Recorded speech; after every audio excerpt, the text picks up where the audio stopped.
Ma femme rayonnait en amenant son amant secret à son anniversaire. Le secret a éclaté quelques heures plus tard, devant sa propre femme. Je suis rentré un mardi et Laura n'a même pas levé les yeux. Elle était assise au bord du canapé dans son chemisier de travail, le téléphone à la main comme s'il était fusionné avec elle. La télévision diffusait une émission de décoration en sourdine. Pas de baiser. Pas de « Comment s'est passée ta journée ?» Elle a hoché la tête vers la cuisine sans me regarder. Le repas est sur la cuisinière, a-t-elle lancé, les pouces toujours en train de faire défiler l'écran. Cette petite phrase m'en a dit plus que les 3 derniers mois de politesse. On peut vivre avec le silence pendant un certain temps. Comme on peut vivre avec un caillou dans sa chaussure, jusqu'à ce que la peau soit à vif.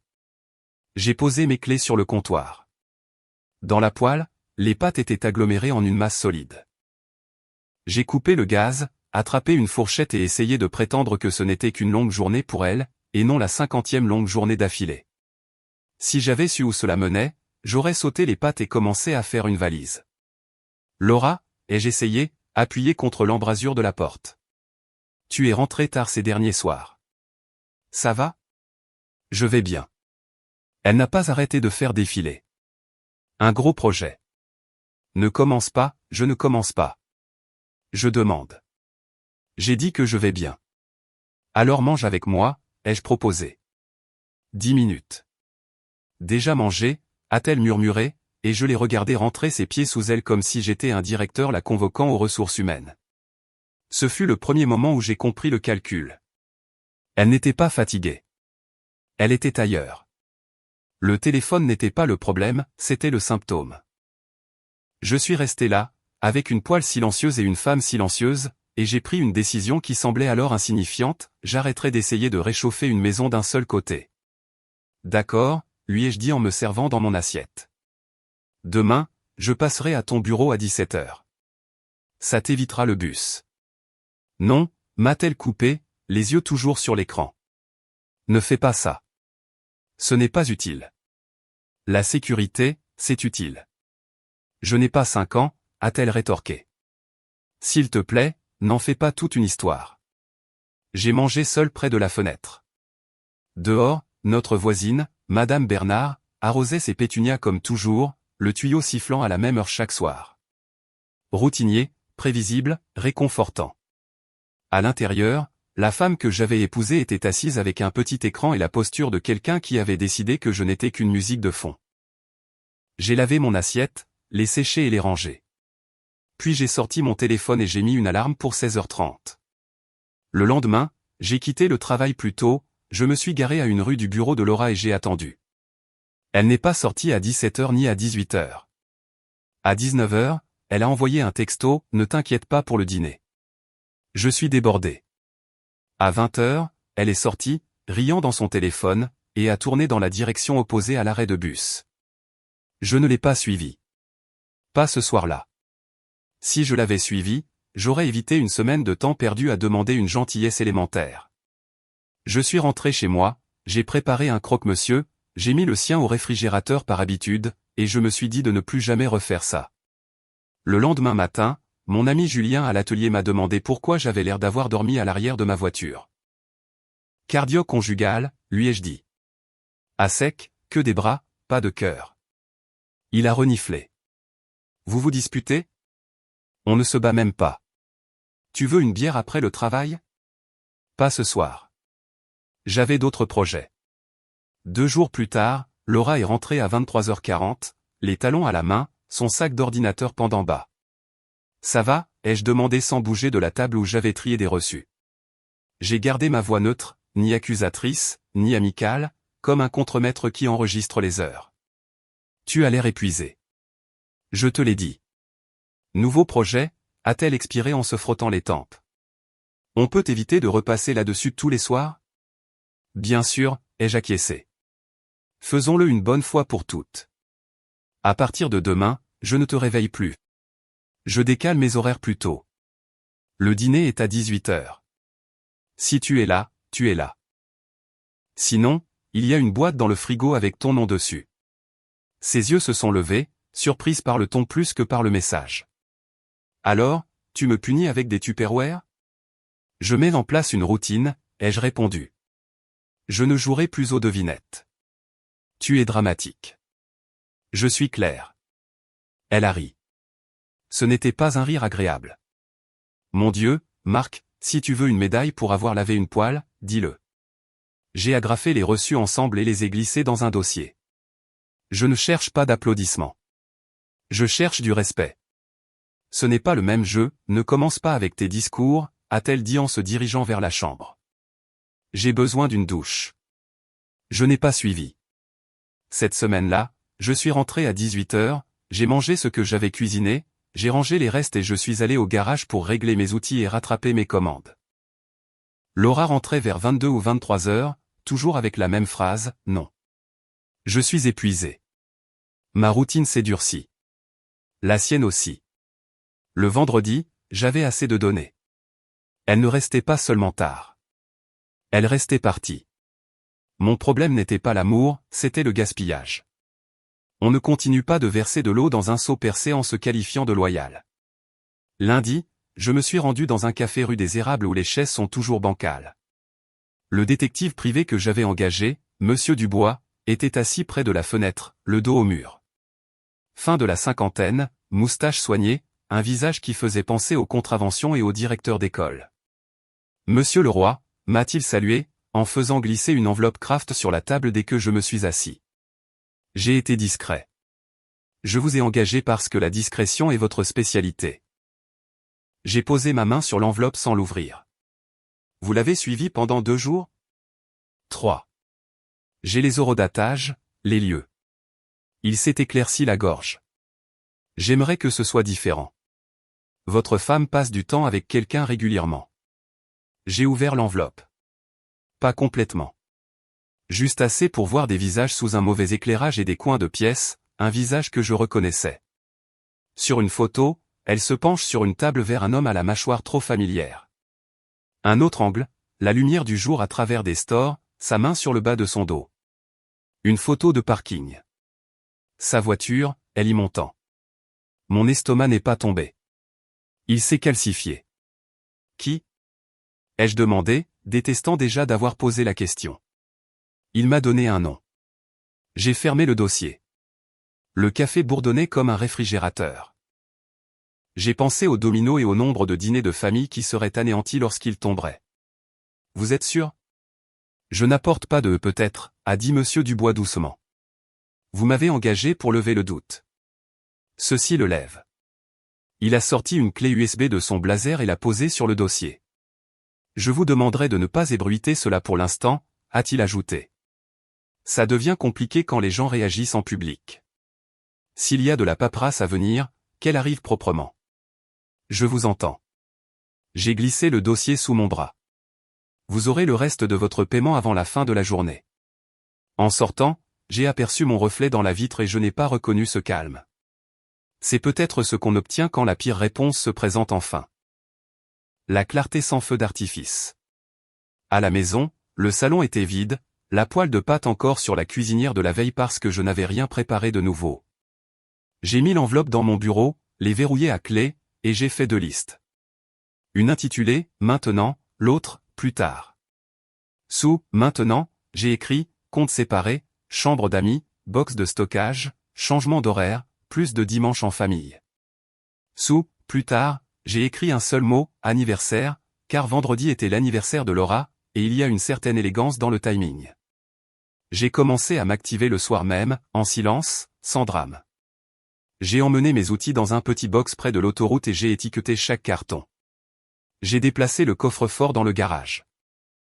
J'ai préparé la chambre d'amis avec des draps propres, non pas pour marquer un point, mais pour laisser la chambre principale incontestée puisqu'elle l'utilisait de toute façon comme un hôtel. Quand elle est rentrée à 22h30, elle m'a surpris dans le couloir avec une pile de chemises pliées. « Qu'est-ce que tu fais » a-t-elle demandé. Je réorganise la maison. La chambre d'amis est à moi pour un moment.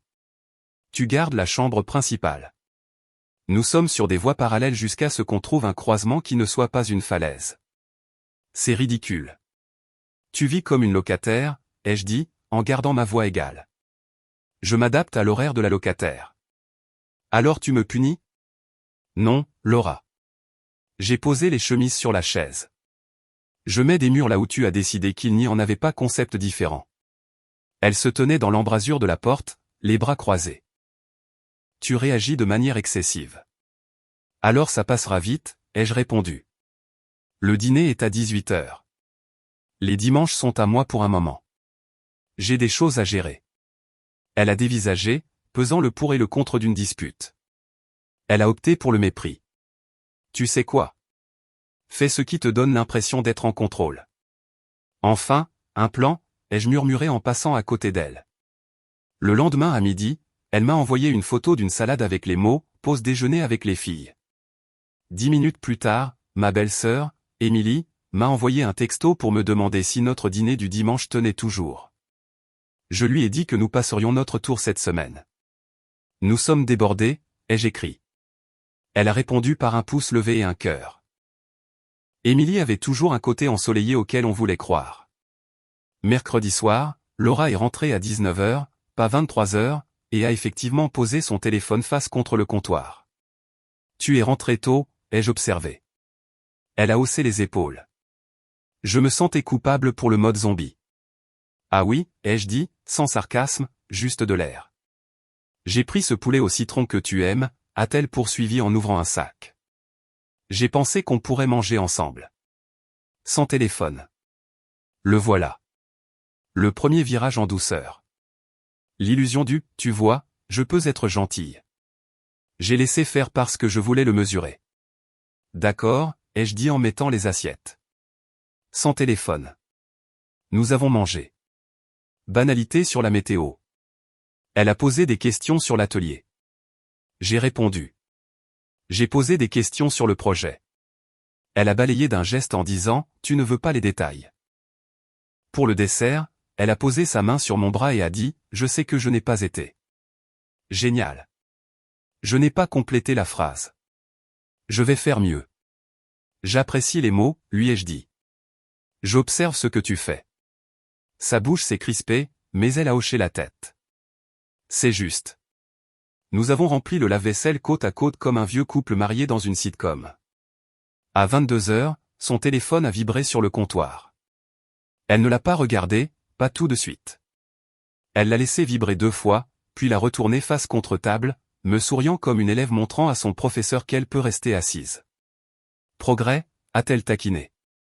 Ou du théâtre, ai-je répondu. Sans sourire. Le temps nous le dira. Elle a craqué alors. Tu peux être épuisant, tu sais ça? J'ai appris du meilleur. Elle a dormi dans la chambre principale. J'ai dormi dans la chambre d'amis. À minuit, j'ai entendu le bruit feutré de ses pas et le clic de la porte de la salle de bain principale. Je ne me suis pas levé. J'ai vu assez de solutions de dernière minute dans ma vie pour en reconnaître une. Jeudi, j'ai modifié notre compte joint pour qu'il ne serve qu'aux factures. Je lui ai envoyé un message simple, à partir de maintenant, le compte joint couvre le prêt immobilier, les charges, les courses. Tout le reste est personnel. Je t'enverrai un résumé mensuel. Si tu as besoin de plus, demande avec des détails. Elle a répondu par un point d'interrogation. J'ai renvoyé, la clarté nous protège tous les deux. À l'atelier, Julien a sifflé quand je lui ai dit que je me retirais des soirées poker entre mecs pour un moment. Quoi?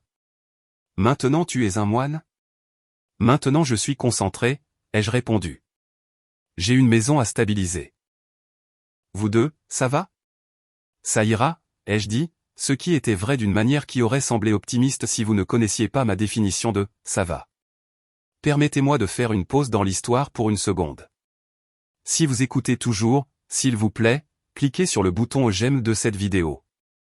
Cela aide vraiment YouTube à montrer cette histoire à plus de gens. Merci beaucoup pour votre soutien. Maintenant, revenons à l'histoire.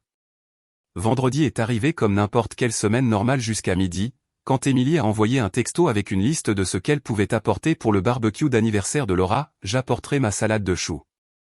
Jérôme s'occupera du grill si tu veux. Et j'apporterai les cupcakes de cette pâtisserie rue du Chêne. J'ai tapé et effacé 3 réponses avant de me décider pour « ça a l'air bien ». J'ai les steaks et l'installation. Jérôme. Le nom avait un goût différent maintenant. Je suis allé dans une imprimerie après le travail et j'ai récupéré un dossier propre avec le genre de papier qu'on achète que lorsqu'on veut que ses décisions aient l'air d'avoir été repassées. Je l'ai posé sur mon bureau et l'ai laissé là. Ni caché, ni ostentatoire, juste présent, comme une horloge. Ce soir-là, Laura est rentrée à 18h30 avec des fleurs dans les mains et une boîte de pâtisserie. Pour moi, ai-je dit d'un ton neutre. Pour la maison, a-t-elle essayé. J'ai pensé qu'on pourrait repartir sur de bonnes bases avant demain. J'ai réfléchi. Bienvenue au club, ai-je répondu. Elle a mis les fleurs dans un vase et a regardé vers la chambre d'amis. Tu vas vraiment rester là-dedans pour l'instant? Qu'est-ce que je dois faire pour arranger ça, a-t-elle demandé. C'était doux, plein d'espoir dans la forme, pas dans le poids. J'ai retourné une chaise et je me suis assis. Arrête de te servir de la maison comme d'un garde-meuble. Mange avec moi quand tu es là. Range ton téléphone quand on parle. Si tu es en retard, dis que tu es en retard. Ne disparais pas pour ensuite t'offusquer que je l'ai remarqué. Et s'il y a une autre vie que tu privilégies, sois honnête pour qu'on puisse s'adapter comme des adultes. Elle a tressailli à cette dernière phrase. Il n'y en a pas, alors demain sera simple. Demain. Ses yeux ont filé vers le dossier sur le bureau, puis sont revenus vers moi. Anniversaire, lui ai-je rappelé. Amis, famille. Rire. Gâteau. Tu es bizarre. Je suis organisé. Samedi s'est transformé en le genre d'événement de jardin que notre quartier sait bien faire. Ma voisine, Madame Bernard, est venue avec un bol de salade de pommes de terre et une histoire sur son chat. Les collègues de Laura sont arrivés au compte-gouttes avec du vin et leur meilleure banalité. Julien a apporté un pack de 6 bières et un sourire en coin. Il m'a serré la main et a articulé « Ça va ?» J'ai incliné ma paume en un mouvement de bascule. Ça veut dire, définir ça va. Émilie est arrivée la dernière, rayonnante comme toujours, les cheveux à moitié relevés, serrant Laura dans ses bras comme si rien au monde ne pouvait vaciller. Jérôme est sorti de sa voiture derrière elle avec ce sourire facile qu'il arborait à chaque barbecue, le genre qui vous faisait oublier qu'il avait les manières de quelqu'un qui pense que le monde est son perron. Mon ami, m'a-t-il salué d'une tape dans le dos. Prêt pour la fumée et le feu. Toujours, ai-je répondu en m'écartant. Il a soulevé le couvercle du grill comme s'il en était le propriétaire. Laura flottait comme une princesse hôtesse, les yeux pétillants, le téléphone rangé dans sa poche pour une fois. Elle se déplaçait entre les groupes, riait trop fort à des blagues qui n'étaient pas drôles, et me surveillait de l'autre bout du jardin comme si j'étais un thermostat qu'elle pouvait régler du regard. Salut, la reine de la fête, lui a dit Julien avec un sourire poli. Tu as l'air en forme. Je le suis, rayonnait elle. C'est une bonne journée. Je me suis éloigné sur le côté et j'ai observé. Parfois, la meilleure place est celle d'où l'on peut voir les sorties. À 18h, alors que le soleil peignait la clôture de cette orba qu'on a avant le crépuscule, Laura est venue derrière moi et a glissé sa main dans le creux de mon coude. Danse avec moi, a-t-elle chuchoté, hochant la tête vers rien car il n'y avait pas de musique. C'est maintenant que tu danses, ai-je répondu en m'éloignant. On le fera. Allez, ne sois pas grognon, a-t-elle chanté pour le bénéfice de la foule, me donnant cette petite poussée enjouée que les couples comprennent. Ça avait l'air d'une douceur. Ça jouait comme une directive, rentre dans le rang. Plus tard, lui ai-je dit doucement. Nous avons un programme. Sa bouche a tressailli. Un avertissement. Puis elle a allumé les bougies. Tout le monde a chanté. Et elle s'est penchée contre moi avec le genre d'affection exagérée qu'elle n'avait pas montré depuis des mois, bras autour de ma taille, joue contre la mienne, yeux de biche reconnaissante. Le deuxième virage en douceur.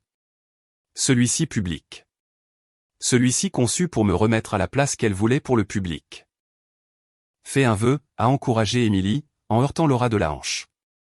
Jérôme se tenait derrière elle, pince à la main, souriant. L'ami de la famille, celui qui aide, le bon gars. Il a trinqué une bière avec Julien et a fait un clin d'œil à ma femme comme s'il partageait une blague sur la sauce. J'ai posé mon verre. 1 minute, ai-je appelé par-dessus le brouhaha, en levant la main. J'ai un toast à porter. Les conversations ont diminué. Les têtes se sont tournées. Laura a pivoté vers moi avec son sourire de fête. Oh, vraiment, a-t-elle taquiné. Sois gentil. Toujours, ai-je dit. J'ai fait un pas en avant, croisant le regard d'Émilie, puis celui de Jérôme, puis de nouveau celui de Laura. Chérie, ai-je commencé, et elle s'est redressée comme une fleur cherchant la lumière. Aujourd'hui, c'est ton jour, et j'ai passé du temps cette semaine à essayer de trouver les mots justes pour l'occasion. Oh, a roucoulé quelqu'un. Nous sommes ensemble depuis de nombreuses années, ai-je poursuivi. Je suis reconnaissant pour chacune d'elles, non pas parce qu'elles étaient parfaites, mais parce que le temps a une façon de livrer la vérité pile à l'heure. J'ai laissé cela faire son effet. J'ai vu le front d'Émilie se plisser légèrement. Le sourire de Jérôme s'est crispé. Les doigts de Laura ont trouvé la tige de son verre et l'ont serré. Je veux lever un verre à l'honnêteté, ai-je continué. Parce qu'elle arrive toujours, même quand les gens essaient de la garder dans le coffre. J'ai jeté un coup d'œil au mari d'Émilie. Juste une seconde. Puis de nouveau à Laura.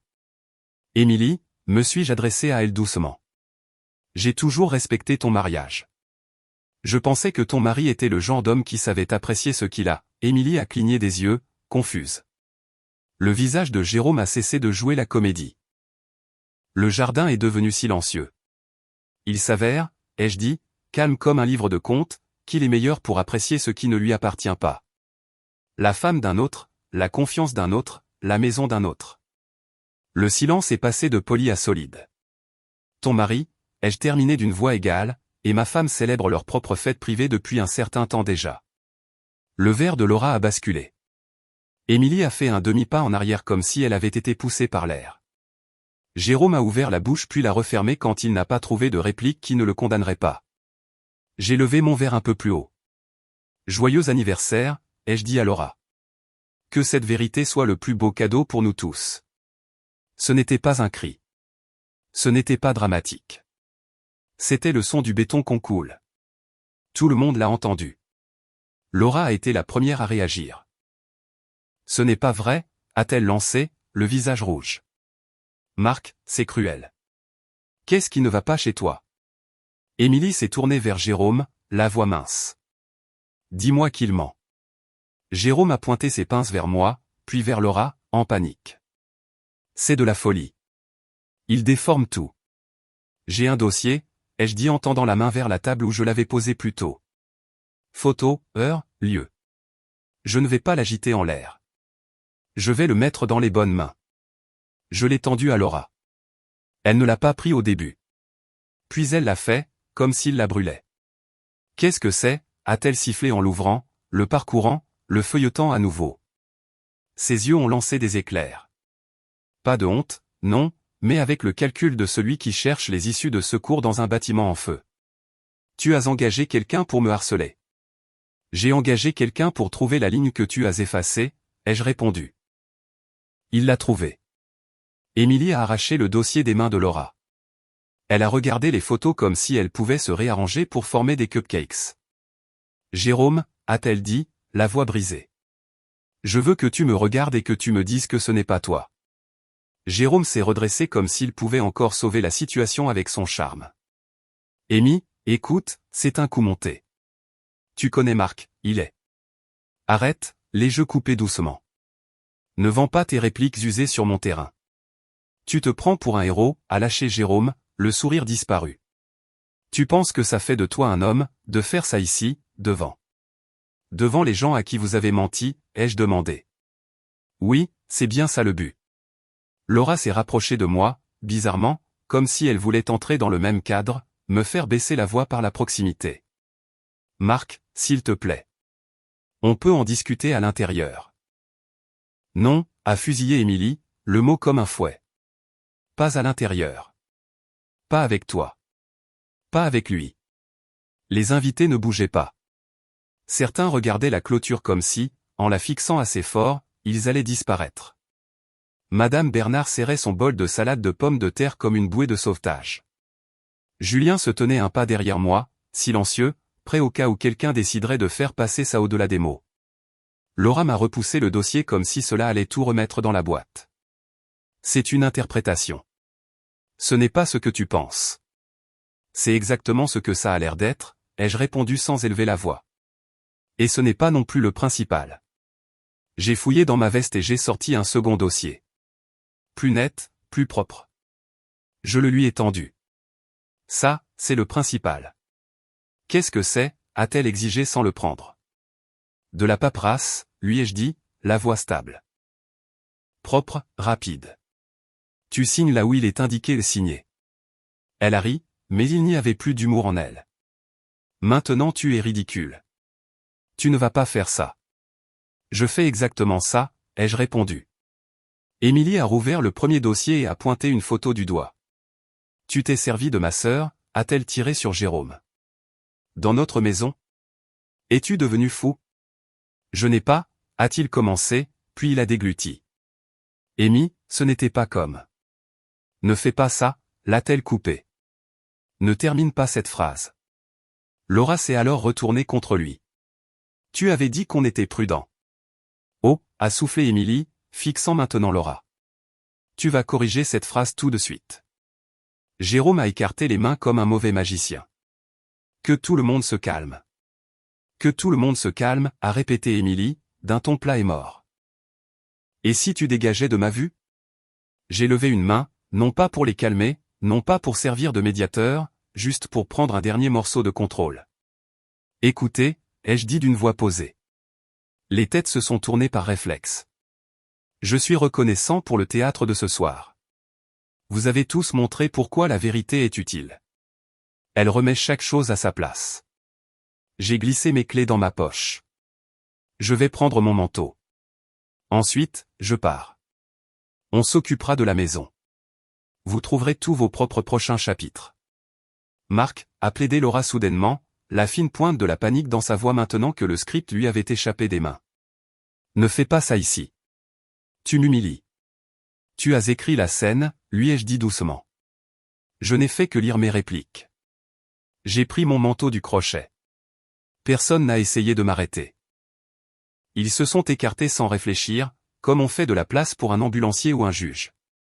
Ce n'était pas du respect pour moi, c'était du respect pour la clarté.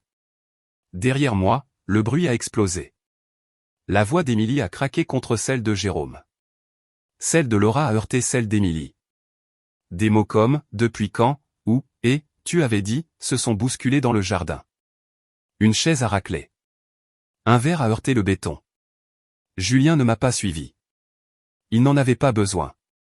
J'ai ouvert la porte d'entrée, j'ai marché sur l'allée et j'ai respiré un air qui n'avait pas le goût des décisions des autres. Je n'ai rien claqué. Je n'ai pas jeté mon alliance.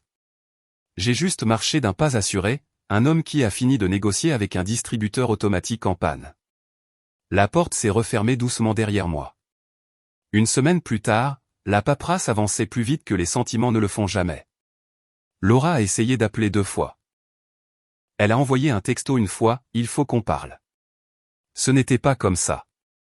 Puis un autre plus tard, on peut se voir, s'il te plaît? Je n'ai pas répondu. Non pas par cruauté, mais par principe. J'ai trouvé un meublé à court terme de l'autre côté de la ville avec une vue sur le Rhône et le genre de silence qu'on entend après avoir vécu sous une lumière bourdonnante. J'ai changé mon trajet pour l'atelier, j'ai commencé à courir à 6 heures du matin parce que les quais sont vides à ce moment-là. Julien est passé avec une plante d'intérieur bon marché et une pizza. Il a regardé autour de lui, a hoché la tête une fois et a dit « ça te va bien ». Nous avons mangé sans beaucoup parler. Mercredi, j'ai transféré les factures de services publics à des noms uniques et j'ai mis en place le paiement automatique. Jeudi, j'ai déménagé les derniers cartons du box de stockage vers le nouvel appartement. Vendredi, Émilie m'a envoyé un message, j'ai demandé la séparation. Merci de me l'avoir dit. Il n'y avait pas d'émoji, pas de mots superflus, juste ça. Elle a emménagé dans la chambre d'amis de la sœur d'une amie. Elle a pris 2 valises et son chien. Elle m'a demandé si j'avais besoin de quelque chose. Je lui ai dit non et je le pensais. 2 semaines après, je suis parti pour un week-end dans le Cantal, dans une petite ville qui ne pose pas de questions. Je suis entré dans un café et j'ai rencontré quelqu'un qui n'avait pas besoin d'une leçon d'histoire pour être gentil. Elle s'appelait Diane. Nous avons parlé de choses normales, le travail, les chiens, pourquoi les gens n'utilisent pas leur clignotant. Je ne me suis pas appuyé là-dessus. J'ai laissé les choses être ce qu'elles étaient, une conversation normale avec une femme dont le téléphone est resté dans son sac. De retour à la maison, j'ai continué à faire tourner l'atelier, j'ai ajouté une nouvelle ligne de pièces sur mesure que j'avais reportée, et j'ai pris un apprenti du lycée professionnel. Il était silencieux, arrivait à l'heure et écoutait. Un jour, il m'a demandé si j'étais marié. J'ai dit que je l'avais été. Il a hoché la tête comme si c'était une mesure de plus qu'il n'avait pas besoin de vérifier. Nous sommes retournés au travail. J'ai acheté un SUV d'occasion qui ne cliquetait pas. J'ai réparé la charnière du placard de ma nouvelle cuisine parce que personne d'autre n'allait le faire. J'ai recommencé à manger de vrais repas à une vraie table, pas près de l'évier. J'ai dormi toute la nuit. Parfois, le soir, je m'asseyais sur le balcon avec un livre et j'entendais un couple en dessous de moi se disputer pour quelque chose d'insignifiant comme un thermostat ou le jour des poubelles. Le son ne m'accrochait plus. Il me rappelait simplement à quel point il est facile de tomber dans le bruit et d'appeler ça la vie. J'ai vu Laura une fois dans un supermarché des semaines plus tard. Elle était seule, regardant des poulets rôtis avec ce visage absent de quelqu'un qui fonctionne sur les réserves. Elle a levé les yeux, m'a vu et s'est figée. Elle a ouvert la bouche, l'a refermée, puis a pris un poulet qu'elle ne regardait pas et s'est éloignée, poussant le chariot comme s'il avait un moteur. Je n'ai pas ressenti de satisfaction. Je n'ai pas ressenti de chagrin. J'ai ressenti de la distance. La même distance que j'avais ressentie quand elle avait dit « le repas est sur la cuisinière », sans jamais lever les yeux. Sauf que maintenant, c'était officiel. Il y a ce mythe selon lequel partir est un drame. Ça ne l'est pas. Le drame, c'est de rester. Le drame, c'est d'essayer de négocier avec la gravité. Partir, c'est propre. Ça ne vous sauve pas, ça vous empêche simplement de vous porter volontaire pour vous noyer. Les gens me demandent si je ferais quelque chose différemment. Bien sûr, j'aurais posé des limites plus tôt. J'aurais cessé de confondre les cadeaux avec de la colle. J'aurais déménagé dans la chambre d'amis la première semaine où elle a commencé à vivre comme une locataire. Mais dans un autre monde, peut-être que cette version de moi n'aurait pas appris ce qu'elle avait besoin d'apprendre. Je ne déteste pas où j'ai atterri. Mes factures sont moins élevées, ma tête est claire, et ma table peut accueillir exactement le nombre de personnes qui la respectent. Le dernier message que j'ai reçu de Laura est arrivé un mois après mon départ. Notre nous me manque, disait-il. Sans ponctuation. Le genre de texto qu'on envoie quand on espère que le souvenir de ce qu'on était peut passer pour ce qu'on est. Je n'ai pas répondu. On ne retourne pas dans une maison après avoir fermé la porte à clé et rendu les clés juste pour voir si, par hasard, les murs sont plus doux maintenant. Les gens pensent que la phrase qui a défini ce mois était le toast dans le jardin. Ce n'était pas ça. La phrase, c'était un mardi tranquille quand une femme a gardé les yeux sur un téléphone et a dit « le repas est sur la cuisinière ». Tout ce qui a suivi n'était que moi honorant ce que cette phrase m'avait dit, qui j'étais dans ma propre maison et ce que cela signifie de garder son nom propre. Donc, non, je n'ai pas perdu. Je suis parti. Je n'avais pas l'intention de donner une leçon, mais une leçon a été apprise. Pas par eux, par moi. J'ai appris que l'amour sans respect est un passe-temps, et je n'ai pas de temps pour les passe-temps qui m'épuisent. J'ai appris que la vérité ne crie pas, elle arrange les chaises et attend. Et j'ai appris que lorsqu'on agit comme un homme qui se valorise, tous les autres ajustent leur volume ou quittent la pièce. J'aime les pièces calmes. J'aime les portes qui se ferment doucement. J'aime les projets qui sont les miens. Et j'aime savoir que la prochaine fois que quelqu'un pointera la cuisine et me lancera un « le repas est sur la cuisinière », je sourirai, prendrai mon manteau, et choisirai une table où la personne en face de moi lève vraiment les yeux.